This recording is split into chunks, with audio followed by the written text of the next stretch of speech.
During that hospitalization, the doctor was diagnosing all kinds of things. At one point, he said his heart was not functioning properly. Another time, other organs were also at risk.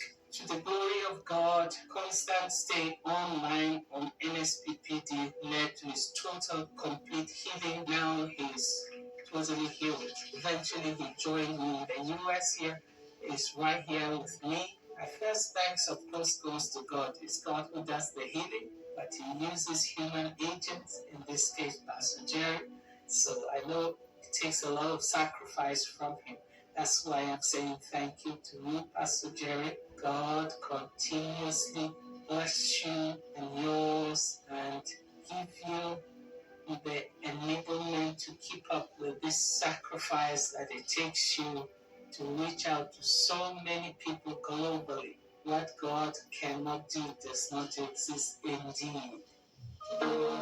It just started 3 years ago. I started struggling with breathlessness, and it was a difficult one. It was really a difficult one because I had to go to the hospital, and the doctors were asking if there are traces of asthma in my family. And knowing the world, there was never a trace of asthma, so I don't know where this whole breathlessness started from. I just kept praying. I just kept telling God that you're the greatest physician. As well to the conference, we started praying.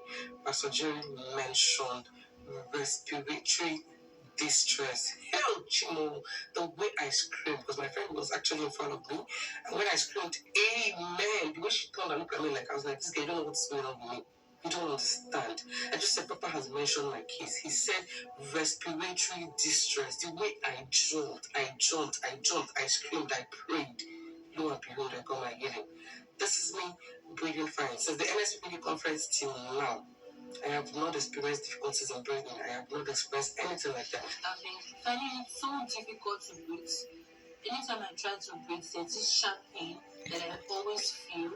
So during the Nigeria prayer conference, there was a lady that gave a testimony about her nostrils that it has been blocked for years, that she could not breathe or perceive anything through that nostril.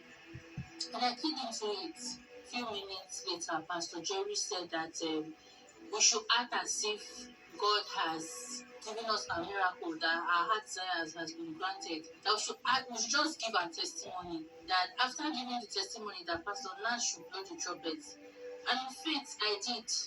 I started sharing my testimony, and after the trumpet, I noticed that the sharp pain was no longer there.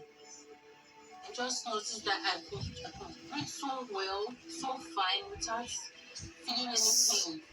So that was the instant